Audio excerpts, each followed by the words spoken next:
প্রিয় শিক্ষার্থী, আশা করি তোমরা সবাই সুস্থ আছো। আমাদের এখনকার অনলাইন ক্লাস নবম শ্রেণীর বিজ্ঞান। আর আমরা নবম শ্রেণীর বিজ্ঞানের দ্বাদশ অধ্যায় আলোচনা করছিলাম, যে অধ্যায়টার নাম ছিল প্রত্যহ জীবনে বিদ্যুৎ। আর আমরা আজকের টপিকসটা আলোচনা করব তড়িৎ বিশ্লেষণ নিয়ে।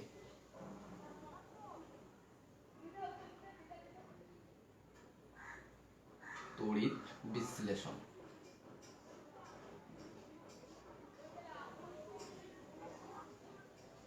এখন বিশ্লেষণ শব্দটার অর্থ কি?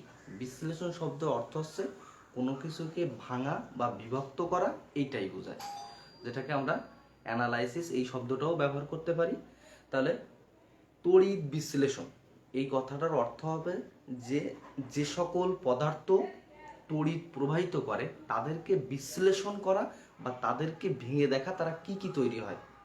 তাহলে সেই কথা অনুযায়ী তড়িৎ বিশ্লেষণের সংজ্ঞা হবে যে তড়িৎ বিশ্লেষণ সাধারণত দ্রবণ দিয়ে আমরা বলতে পারি যে কোনো দ্রবণের ভিতরে যদি আমরা তড়িৎ প্রবাহিত করি, তাহলে ওই দ্রবণটি ধনাত্মক ও ঋণাত্মক দুই অংশে বিভক্ত হওয়ার প্রক্রিয়া আছে তড়িৎ বিশ্লেষণ। তাহলে কি বললাম, যে কোনো দ্রবণের ভিতরে যদি আমি তড়িৎ প্রবাহিত করি, তাহলে ওই দ্রবণটা যদি দুটো ধনাত্মক ও ঋণাত্মক অংশে বিভক্ত হওয়ার প্রক্রিয়া হচ্ছে তড়িৎ বিশ্লেষণ। তাহলে সংজ্ঞা আকারে আমি লিখতে পারি, কোনো দ্রবণের মধ্যে তড়িৎ প্রবাহিত করলে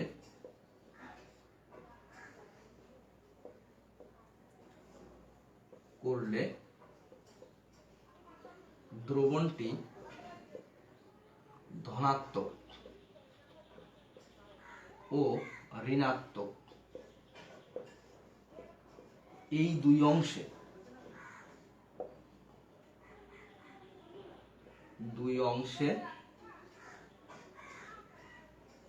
বিভক্ত করার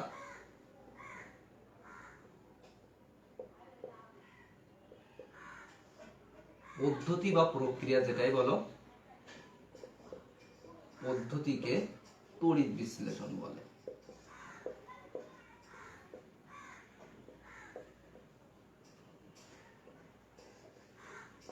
তাহলে আমার কথাটা কি হচ্ছে, কোনো দ্রবণের মধ্যে যদি আমি তড়িৎ প্রবাহিত করি বা বিদ্যুৎ প্রবাহিত করি, তাহলে দ্রবণটি ধনাত্মক ও ঋণাত্মক এই দুই অংশে বিভক্ত করার প্রক্রিয়া আছে তড়িৎ বিশ্লেষণ। এখন তড়িৎ বিশ্লেষণ কি পৃথিবীর সব পদার্থ দ্বারাই তড়িৎ বিশ্লেষণ হবে? মানে আমি বলতে চাচ্ছি পৃথিবীর সব পদার্থের দ্রবণের ভিতরে যদি আমি বিদ্যুৎ প্রবাহিত করি, তাহলে কি তা ধনাত্মক ও ঋণাত্মক অংশে তৈরি হবে? না, কিছু নির্দিষ্ট পদার্থ আছে যার দ্রবণের ভিতরে আমরা যদি বিদ্যুৎ প্রবাহিত করি, তাহলে সেটা ধনাত্মক আর ঋণাত্মক অংশে বিভক্ত হতে পারে। আর যে সকল পদার্থের দ্রবণের ভিতরে বিদ্যুৎ প্রবাহিত করলে তা ধনাত্মক ও ঋণাত্মক এই দুই অংশে বিভক্ত হয়, সেই সকল পদার্থকে বলবো আমরা তড়িৎ বিশ্লেষ্য পদার্থ বা তড়িৎ দ্রব। তাহলে তড়িৎ দ্রব কারা? যে সকল পদার্থের দ্রবণের ভিতরে বা যে সকল দ্রবণের ভিতরে বিদ্যুৎ প্রবাহিত করলে যে দ্রবটা ধনাত্মক ও ঋণাত্মক এই দুই অংশে বিভক্ত হয়, তাকে বলি আমরা তড়িৎ দ্রব্য বা তড়িৎ বিশ্লেষ্য পদার্থ। মানে এই সকল পদার্থ ভেঙে ধনাত্মক ও ঋণাত্মক আয়নে বিশ্লিষ্ট হতে পারে বা বিভক্ত হতে পারে। এখন কথা হচ্ছে, আমরা যেমন দেখছি যে কোনো পরিবাহী তারে যেমন আমরা দেখা যায় যে পরিবাহী তারের যদি দুই প্রান্তে যদি আমরা বিভব পার্থক্য সৃষ্টি করি, কিভাবে বিভব পার্থক্য সৃষ্টি করতে পারি? ব্যাটারি সেল যোগ করে। মানে আমি বোঝাতে চাচ্ছি, এইটা যদি একটা ব্যাটারি হয়, এর এই প্রান্তে একটা পরিবাহী তার, এই প্রান্তে একটা পরিবাহী তার, এটা প্লাস প্রান্ত ধরলাম, এটা মাইনাস প্রান্ত ধরলাম, পরিবাহী তার যদি আমরা যোগ করি, তাহলে কি দেখা যায়? তাহলে দেখা যায় যে এই পরিবাহীর যে মুক্ত ইলেকট্রনগুলো আছে, সেই মুক্ত ইলেকট্রনগুলো প্রবাহিত হয়। আর এই মুক্ত ইলেকট্রনগুলো প্রবাহিত হলে আমরা তাকে বলি তড়িৎ প্রবাহ বা বিদ্যুৎ প্রবাহ। অর্থাৎ মুক্ত ইলেকট্রন প্রবাহিতকে আমরা বলবো তড়িৎ প্রবাহ বা বিদ্যুৎ প্রবাহ। কারণ এই মুক্ত ইলেকট্রন যেদিকে প্রবাহিত হবে, তার বিপরীত দিক থেকে বিদ্যুৎ প্রবাহিত। আমরা তো বলি মুক্ত ইলেকট্রন বলতে ইলেকট্রন প্রবাহ বলতে পারি। তাহলে ইলেকট্রনের প্রবাহকে আমরা বলি বিদ্যুৎ প্রবাহ। মানে ইলেকট্রন যেদিকে প্রবাহিত হয়, বিদ্যুৎ তার বিপরীত দিক থেকে প্রবাহিত হবে। যেমন আমি এইটাকে তোমাকে বলতে পারি, যদি এইখানে একটা আমি বাল্ব, এই নিচে একটা বাল্ব মনে করে এটা ভাবলাম, তাহলে এইখান থেকে যদি ইলেকট্রন এদিকে প্রবাহিত হয় তাহলে এই দিক থেকে বিদ্যুৎ প্রবাহিত হয়, কারণ ইলেকট্রন যে দিক থেকে প্রবাহিত হয় বিদ্যুৎ তার বিপরীত দিক থেকে প্রবাহিত হয়। এই জন্য ইলেকট্রন যদি প্রবাহিত হয় তাহলে বিদ্যুৎ প্রবাহিত হবে। তাহলে সেই হিসেবে আমরা এটাকে পরিবাহীর ক্ষেত্রে, আর এইটা কি দ্রবণ। এখন কোশ্চেন আসছে দ্রবণের ভিতর দিয়ে তাহলে কিভাবে তড়িৎ প্রবাহিত হবে। আমরা এটা তৈরি করলাম কি পরিবাহীর ভিতর দিয়ে বিদ্যুৎ প্রবাহিত হচ্ছে, আর কোনটা তৈরি হবে দ্রবণের ভিতর দিয়ে, তাহলে কিভাবে বিদ্যুৎ প্রবাহিত হবে। দ্রবণের ভিতর দিয়ে বিদ্যুৎ প্রবাহিত হবে, একটু আগে আমি বলছি যে দ্রবণে যদি বিদ্যুৎ প্রবাহিত করি তাহলে ধনাত্মক আর ঋণাত্মক আয়ন তৈরি হয়। তাহলে আমার যেমন ইলেকট্রনগুলো পরিবাহীর ভিতর দিয়ে প্রবাহিত হলে বিদ্যুৎ প্রবাহ হয়, একইভাবে ঋণাত্মক আয়নগুলো প্রবাহিত হলে তাকে বলবো আমরা বিদ্যুৎ প্রবাহ। তাহলে ঋণাত্মক আয়নগুলো যেমন একটা তড়িৎ বিশ্লেষক দ্রবণের ভিতরে যদি আমি বিদ্যুৎ প্রবাহিত করি তাহলে সেটা ধনাত্মক আয়ন আর ঋণাত্মক আয়ন দুই অংশে বিভক্ত হয়ে যায়। তাহলে ঋণাত্মক আয়নগুলো যদি প্রবাহিত হয়, ঋণাত্মক আয়নগুলোর প্রবাহ মানে তার বিপরীত দিক থেকে কি কারেন্ট চলে আসবে বা বিদ্যুৎ চলে আসবে। তাহলে ঋণাত্মক আয়নের প্রবাহ মানেই হচ্ছে দ্রবণে বিদ্যুৎ প্রবাহ বা তড়িৎ প্রবাহ। আর কোন সকল পদার্থ এই ঋণাত্মক আয়ন বা ধনাত্মক আয়ন তৈরি করে, সেগুলো হচ্ছে প্রায় সকল প্রকার অ্যাসিড, কিছু ক্ষার, কয়েকটি নিরপেক্ষ লবণ, এইগুলো হচ্ছে তড়িৎ বিশ্লেষ্য পদার্থ, অর্থাৎ এরা দ্রবণে দ্রবীভূত হয়ে ধনাত্মক ও ঋণাত্মক আয়ন তৈরি করে। তাহলে এইটা হচ্ছে আমাদের তড়িৎ বিশ্লেষণের প্রাথমিক আলোচনা। এখন আমরা আরেকটু ডিটেলসে আলোচনা করার জন্য একটু মৌলের পরমাণুর ভিতরে ঢুকবো। পরমাণুর ভিতরে ঢুকবো বলতে কি, আমরা যেমন জানি যে একটা মৌলের পরমাণুর নিউক্লিয়াসে প্রোটন যতটুকু থাকে ইলেকট্রনও ততগুলোই থাকে, অর্থাৎ স্বাভাবিক অবস্থায় পরমাণু কিন্তু নিরপেক্ষ। এখন যেহেতু ধনাত্মক আর ঋণাত্মক আয়ন নিয়ে আলোচনা করছে, সেটাও তো কোনো পরমাণু বা অণু থেকে সৃষ্টি হয়। তাহলে এই ধনাত্মক আর ঋণাত্মক আয়ন কখন সৃষ্টি হয়? ধনাত্মক আর ঋণাত্মক আয়ন সৃষ্টি হয় একটা মৌলের নিউক্লিয়াসে যতগুলো প্রোটন থাকবে ঠিক ততগুলোই ইলেকট্রন থাকবে। তাহলে প্রোটন ধনাত্মক চার্জ আর ইলেকট্রন ঋণাত্মক চার্জ এরা পরস্পর কাটাকাটি করে কি হয়, এরা পরস্পর কাটাকাটি করে নিরপেক্ষ হয়, কারণ সমান সংখ্যক ধনাত্মক চার্জ সমান সংখ্যক ঋণাত্মক চার্জ। এখন যদি একটা মৌলের স্বাভাবিকের থেকে ইলেকট্রন সংখ্যা কম থাকে বা বেশি থাকে, তখন তারা ধনাত্মক অথবা ঋণাত্মক আয়নে পরিণত হয়। যদি একটা মৌলের স্বাভাবিকের থেকে কম সংখ্যক ইলেকট্রন থাকে, তখন তাকে আমরা বলবো ধনাত্মক আয়ন। আর যদি একটা মৌলে স্বাভাবিকের থেকে বেশি সংখ্যক ইলেকট্রন থাকে, তখন তাকে বলবো আমরা ঋণাত্মক আয়ন। এখন এই তড়িৎ বিশ্লেষের পদার্থের মধ্য দিয়ে আমরা ধনাত্মক ও ঋণাত্মক আয়ন তৈরি হয়। আমরা প্রথমে যে মৌলগুলোর কথা বলছিলাম যে সকল প্রকার অ্যাসিড, কিছু ক্ষার, তারপরে বলছিলাম কিছু নিরপেক্ষ লবণ, এরা কিভাবে এই ধনাত্মক ও ঋণাত্মক আয়ন তৈরি করে, আমরা সেটা একটু তার ধনাত্মক ও ঋণাত্মক আয়নটা একটু দেখাই বিক্রিয়ার মাধ্যমে।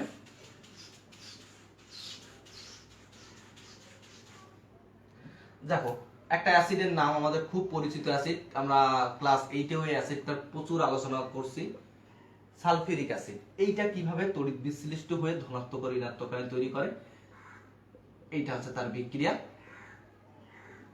সালফিউরিক অ্যাসিড, হাইড্রোজেন আয়ন, মানে এইটা ধনাত্মক আয়ন, এটা ঋণাত্মক আয়ন, সালফাইড আয়ন তৈরি করে।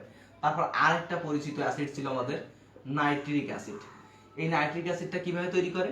নাইট্রিক অ্যাসিডটা দেখো, এখানে হাইড্রোজেন ধনাত্মক আয়ন আর এই নাইট্রেট আয়ন। একইভাবে আমরা লবণ নিতে পারি, কপার সালফেট একটা লবণ, এই লবণটা নিতে পারি। সেখানে কিভাবে তৈরি হয়? কপার 2+ আর সালফেট 2-। অর্থাৎ এবার আমরা আরেকটা নিতে পারি সিলভার নাইট্রেট, এটা একটা লবণ। সিলভার নাইট্রেটটা কিভাবে আসে? সিলভার নাইট্রেট, এই যে সিলভার 1+ আর নাইট্রেট 1-। এবার একটা ক্ষারের উদাহরণ নিতে পারি, আমাদের খুব পরিচিত একটা ক্ষার সোডিয়াম হাইড্রোক্সাইড। সেটা কিভাবে বিশ্লিষ্ট হয় এবং ধনাত্মক ও ঋণাত্মক আয়নে পরিণত হয়? এটা হয় হচ্ছে সোডিয়াম আয়ন আর OH আয়ন বা হাইড্রোক্সিল আয়ন বা হাইড্রোক্সো আয়ন, যেটা হোক। এবার আমাদের এইটা হচ্ছে সালফিউরিক অ্যাসিড। আমরা এইগুলো হচ্ছে তড়িৎ বিশ্লেষ্য পদার্থ বা তড়িৎ দ্রব্য, কারণ এইগুলো দ্রবীভূত হয়ে বা দ্রবণ তৈরি করে ধনাত্মক ও ঋণাত্মক আয়ন তৈরি করে, তাই একে বলবো আমরা তড়িৎ দ্রব্য। এবার এই তড়িৎ বিশ্লেষণের ব্যাখ্যা দিয়েছিল বিজ্ঞানী আর্হেনিয়াস। কত সালে জানো? তড়িৎ বিশ্লেষণের ব্যাখ্যা দিয়েছিল বিজ্ঞানী আর্হেনিয়াস 1881 সালে। 1881 সালে তড়িৎ বিশ্লেষণের ব্যাখ্যা দেয় এবং তিনি তার ওই ব্যাখ্যায় বলেন যে তড়িৎ বিশ্লেষণ পদার্থ মানে এই জাতীয় পদার্থগুলো, এই জাতীয় আরো অনেক উদাহরণ আছে, তা আমরা নর্মাল যে উদাহরণগুলো আমরা মোটামুটি জানি আমরা আলোচনা করব। এই জাতীয় পদার্থগুলোকে যদি আমরা কোনো তরলে দ্রবীভূত করি তাহলে এই পদার্থগুলো সমপরিমাণ ধনাত্মক আয়ন ও সমপরিমাণ ঋণাত্মক আয়ন তৈরি করে এবং এই পদার্থগুলো এই আয়নিত অবস্থায় কিন্তু কোনো রাসায়নিক বিক্রিয়া অংশগ্রহণ করে না। তারা চার্জ নিরপেক্ষ অর্থাৎ নিষ্ক্রিয় অবস্থায় তারা বিক্রিয়া অংশগ্রহণ করে। আর এই সকল পদার্থের একটা কথা, যেমন আমাদের পরিবাহীর ক্ষেত্রে কি হয়, ইলেকট্রনগুলো প্রবাহিত হয়, আর এইগুলোর ক্ষেত্রে কি হয়, ঋণাত্মক আয়নগুলো প্রবাহিত হয়। তাহলে পরিবাহীর মধ্য দিয়ে যেমন ইলেকট্রন প্রবাহিত হয়, সেম ভাবে আর ঋণাত্মক আয়নগুলো যদি দ্রবণের মধ্য দিয়ে প্রবাহিত হয় তাহলে সেটাকে আমরা বলবো বিদ্যুৎ প্রবাহ বা তড়িৎ প্রবাহ। তিনি এইটার জন্য একটা পরীক্ষা করছিলেন, সেটা আমরা ধরে নিই একটা কাঁচ পাত্র।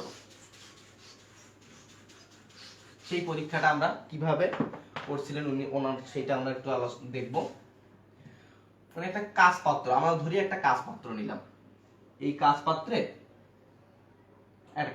নিলাম, এই কাঁচ পাত্রের ভিতরে আমি একটা ব্যাটারি নিলাম, যে ব্যাটারি এইটা হচ্ছে ধনাত্মক প্রান্ত, এটা হচ্ছে ঋণাত্মক প্রান্ত, আর এর ভিতরে দ্রবণ হিসেবে নিলাম কপার সালফেট দ্রবণ নিলাম। এখন এটাকে যদি আমি সুইচ সিস্টেম করি তাহলে এর ভিতরে একটা প্রবাহী দণ্ড নিলাম, একটা দণ্ড, আর দুটি তড়িৎদ্বার, মানে একটা কাঁচ পাত্রের ভিতরে কপার সালফেটের দ্রবণ তৈরি করলাম, সেই কপার সালফেটের বা তুমি বলতে পারো কপার সালফেটের যে কোনো তড়িৎ বিশিষ্ট দ্রবণ তৈরি করলাম এবং একটা বিভব তৈরি করলাম, মানে একটা ব্যাটারির দিয়ে দুই প্রান্তে দুটি তড়িৎদ্বার যুক্ত করলাম। এই একটা তড়িৎদ্বার যাকে আমরা ইলেকট্রোডও বলতে পারি। তাহলে এই দ্রবণের ভিতরে দুটি তড়িৎদ্বার যুক্ত করলাম, যার এইটা হচ্ছে ধনাত্মক প্রান্তের সাথে যুক্ত আর এইটা হচ্ছে ঋণাত্মক প্রান্তের সাথে যুক্ত। এবং তড়িৎ বিশ্লেষক দ্রবণের ব্যাটারি ঋণাত্মক প্রান্তের সাথে যে যুক্ত তাকে আমরা বলবো ক্যাথোড। আর যেটা ধনাত্মক প্রান্তের সাথে যুক্ত তাকে বলবো আমরা অ্যানোড। এখন তাহলে এইটা হচ্ছে প্লাস প্রান্ত, এইটা হচ্ছে মাইনাস প্রান্ত। এবার কথা হচ্ছে, যদি এই দ্রবণটা যেহেতু কপার সালফেট তড়িৎ বিশ্লেষক এবং সেটা তরলে দ্রবীভূত করলে কি হবে, তরলে দ্রবীভূত করলে সেটা আয়নিত হবে, অর্থাৎ কপার 2+ আয়ন তৈরি করবে আর সালফেট 2- আয়ন তৈরি করবে। এখন এবার এর ভিতরে যখন আমরা দুটো তড়িৎদ্বার বা ইলেকট্রোড প্রবেশ করানোর ফলে একটা হচ্ছে ধনাত্মক প্রান্তের সাথে যুক্ত করে প্রবেশ করেছে আর একটা ঋণাত্মক প্রান্তের সাথে যুক্ত করে প্রবেশ, অর্থাৎ এই দ্বন্দ্বটা এখন কি আছে, প্লাস, আর এই দ্বন্দ্বটা কি আছে, মাইনাস। এখন এই দ্বন্দ্বটা যেহেতু প্লাস, তাহলে এই ক্ষেত্রে এই কপার 2+ আয়নগুলো ক্যাথোডের দিকে আকৃষ্ট হবে, কারণ এদেরকে প্রত্যেকে কি হবে, চার্জহীন বা চার্জ নিরপেক্ষ হবে। তাহলে এরা যখন ধনাত্মক প্রান্ত, এই ধনাত্মক কপার